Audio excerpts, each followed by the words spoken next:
नमस्कार दोस्तों, Umesh public awareness channel पर आप सभी का एक बार पुनः बहुत बहुत स्वागत है। दोस्तों, बिहार के 20 जिलों में पहले से सर्वेक्षण कार्य चल रहा है। अब जो शेष 18 जिला है उसमें 20 अगस्त के बाद सर्वेक्षण का कार्य प्रारंभ होने वाला है। दोस्तों, सर्वेक्षण के संबंध में पहले 5 वीडियो मैं आपके समक्ष प्रस्तुत कर चुका हूं। जो लास्ट वीडियो था उसमें हमने बताया था कि किसानों का जो अनिवार्य कर्तव्य है, मतलब अनिवार्य जो कार्य है वो क्या है। उसमें हमने ये बताया था कि किसानों के पास जिस मौजा का सर्वे हो रहा है उस मौजा के अंतर्गत जितना भी जमीन है उसकी विवरणी प्रपत्र 2 में समर्पित करेंगे और वंशावली प्रपत्र 3.1 और 3.1.1 में समर्पित करेंगे। ये रैयत के लिए अनिवार्य है। अब आइए हम जानते हैं कि इस प्रपत्र के साथ आपको कौन कौन से दस्तावेज जरूरी है और उस दस्तावेज के बारे में मैं थोड़ा सा एक्सप्लेन करने का भी कोशिश करता हूं। दोस्तों, सबसे पहला जो दस्तावेज होता है वो होता है जमीन का मालिकाना हक और स्वामित्व से संबंधित दस्तावेज आपको इस प्रपत्र के साथ संलग्न करना है। अब आइए जानते हैं कि स्वामित्व कैसे प्राप्त होता है। जमीन का स्वामित्व 4 प्रकार से आपको प्राप्त होता है। पहला, खतियान से।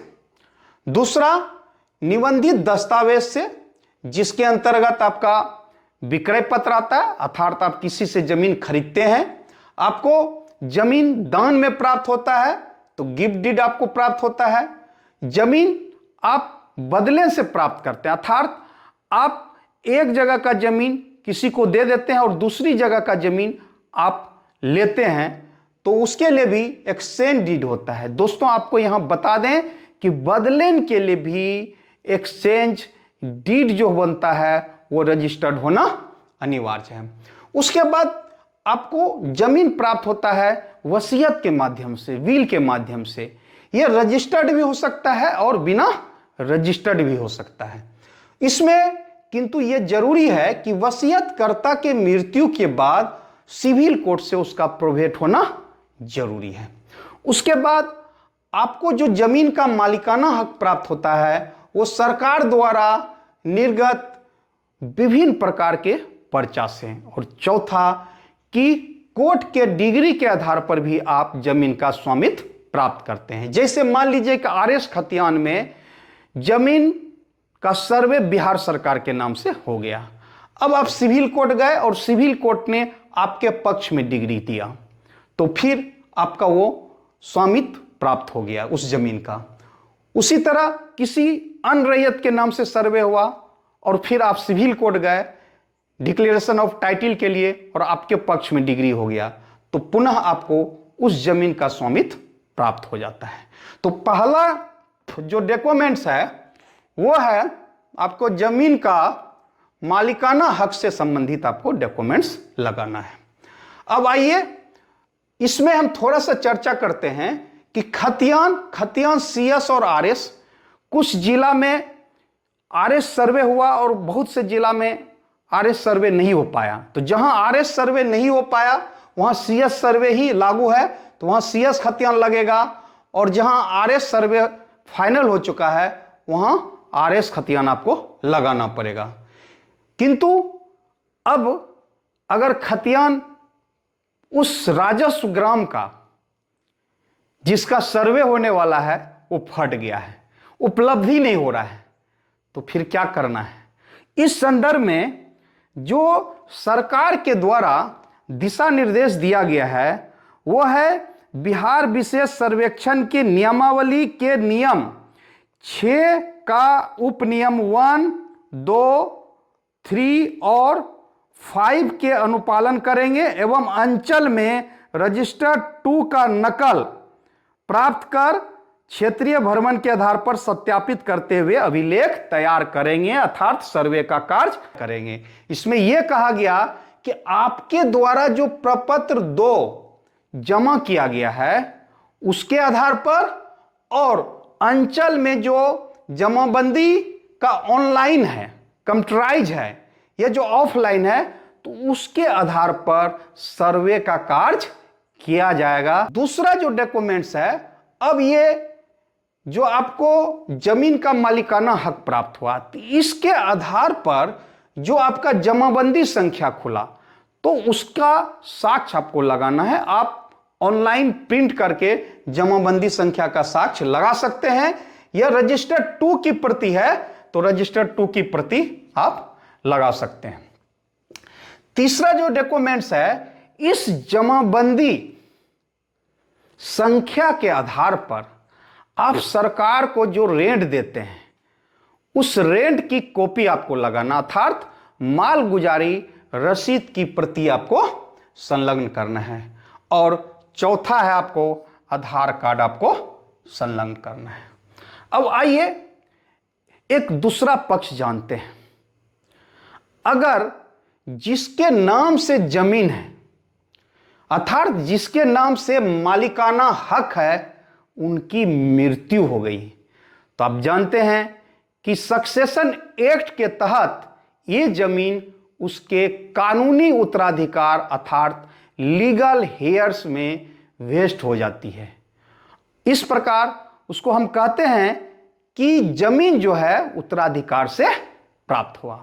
अब अगर खतियानी रैयत की मृत्यु हो जाती है या निबंधित केवाला से जो जमीन प्राप्त है उसकी मृत्यु हो जाती है, या जो पर्चाधारी है उसकी मृत्यु हो जाती है, और जो कोर्ट का जजमेंट जिसके पक्ष में प्राप्त है उनकी मृत्यु हो जाती है, तो फिर क्या करना है?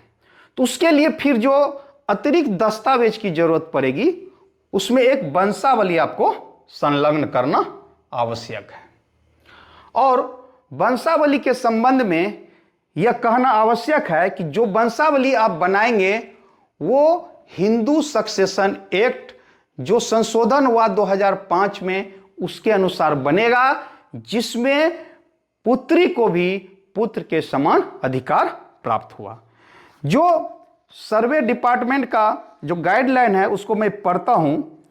कहा गया है कि कुर्सीनामा वंशावली के निर्माण का आधार हिंदू उत्तराधिकार अधिनियम 1956 संशोधित 2005 तथा मुस्लिम विधि के प्रावधान के अनुसार बनेंगे। अब इसमें आप करेंगे क्या? अगर आपकी सिस्टर है तो उसका नाम वंशावली में छिपाना नहीं है, नहीं तो यह फोर्जरी का केस बनेगा और भविष्य में फिर फोर्जरी के केस में आप पर एफआईआर भी हो सकता है। मान लीजिए कि आप वंशावली में सिस्टर का नाम आ रहा है, तो आप उनका एक जो है एफिडेविट आप लगा दीजिएगा एनओसी का, फिर उसके आधार पर आपका सर्वे हो जाएगा और सर्वे अभी उस आधार पर हो भी रहा है। अब बंटवारा नामा लगाना है आपको। बंटवारा नामा अगर आपसी सहमति से है तो आपसी सहमति का लगा दीजिए। अगर आपसी सहमति से आपका बंटवारा नहीं हो पाया तो फिर पंच के आधार पर हुआ है, अर्थात पंचनामा तैयार हुआ है तो पंचनामा बंटवारा लगाइए। अगर निबंधित बंटवारा हुआ है तो निबंधित बंटवारा लगाइए, या आपको कोर्ट से बंटवारा हुआ है तो फिर कोर्ट का बंटवारा आप लगा दीजिए। अब अगर आप बंटवारा का कागज नहीं लगाते हैं तो फिर सर्वे जो होगा, सर्वे तो होगा किंतु वहां पर क्या हो जाएगा? ज्वाइंट सर्वे हो जाएगा, मतलब संयुक्त खाता खुल जाएगा। संयुक्त खाता का मतलब हुआ कि उस खतियानी रैयत के मृत्यु के बाद जितने भी लीगल हेयर्स हैं, जितने भी सह हिस्सेदार हैं, सबके नाम से ज्वाइंट सर्वे होगा। उसी तरह निबंधित दस्तावेज में जिसका नाम है उनकी मृत्यु हो जाती है तो फिर उसी तरह आपको यहां भी वंशावली बनाना है, फिर इसी तरह आपको बंटवारानामा संलग्न करना है। उसके बाद अगर आपके पास मृत्यु प्रमाण पत्र है तो आप मृत्यु प्रमाण पत्र लगा सकते हैं। तो इस प्रकार आपको इतने डॉक्यूमेंट्स की जरूरत पड़ेगी। और आपको अगर डॉक्यूमेंट्स उपलब्ध नहीं हो रहा है, जैसे खतियान उपलब्ध नहीं हो रहा है, तो आप जिला अभिलेखागार से अभी प्राप्त कर लीजिए। अगर सेल डीड आपके पास नहीं है तो आप जो है सब रजिस्ट्रार का जो कार्यालय है वहां से आप इसका सत्यापित प्रति निकाल सकते हैं। कोर्ट का उसी तरह आप सत्यापित प्रति निकाल लीजिए। तो इस प्रकार आपको इतने दस्तावेज की जरूरत पड़ेगी। तो आज का वीडियो यहीं समाप्त होता है। पुनः किसी नए वीडियो के साथ आपसे मुलाकात होगी। जय हिंद दोस्तों।